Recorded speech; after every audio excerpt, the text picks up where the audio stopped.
மாநிலங்கள் தனியா சட்டமன்ற தேர்தலில் நிற்கும் போதும் இந்த இந்தியா கூட்டணி அந்த மாநிலங்களுக்கு உதவி செய்யாது.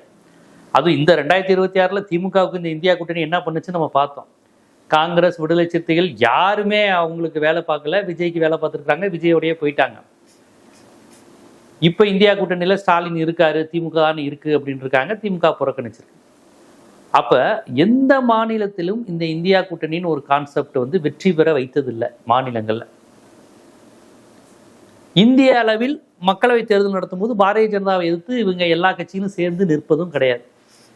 மாநிலத்திலையும் உதவுவது கிடையாது, இந்திய அளவிலும் உதவி செய்வது கிடையாது. அப்புறம் இதுக்கு இந்தியா கூட்டணி?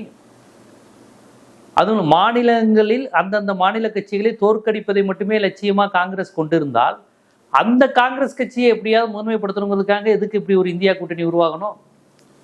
அதனாலதான் திமுக பங்கேற்கல, அரவிந்த் கெஜ்ரிவால் பங்கேற்கல, புறக்கணிச்சிருக்கிறாங்க. ஆனால் கலந்து கொண்டவர்கள் கூட அந்த கட்சியை சேர்ந்தவர்கள் காங்கிரஸை கிளின்னு கிழிச்செறிஞ்சு கடுமையான விமர்சனங்களை வைத்து டெல்லி கான்ஸ்டியூஷன் கிளப் அந்த பதாகைகள் வச்சிருக்கிறாங்க. அந்த மம்தா பானர்ஜிக்கு ஒரு போர்டு இருக்கு, நீங்க பாருங்க, இப்போ ஸ்கிரீன்ல காமிங்க, நான் காமிக்கிறேன். மம்தா பானர்ஜிக்கு ஒரு போர்டு வச்சிருக்கிறாங்க.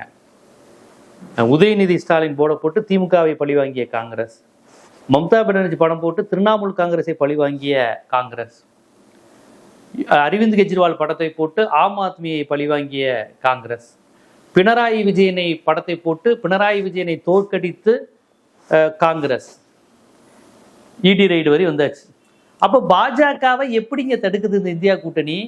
கூட்டணி கட்சியான சிபிஎம் தோற்கடிப்பீங்க, கூட்டணி கட்சியான அரவிந்த் கெஜ்ரிவாலை தோற்கடிப்பீங்க, கூட்டணி கட்சியான பஞ்சாப் மாநில கட்சியை தோற்கடிப்பீங்க, கூட்டணி கட்சியான திமுகவை தோற்கடித்த கையோட விஜய் கட்சிக்கு போவீங்க.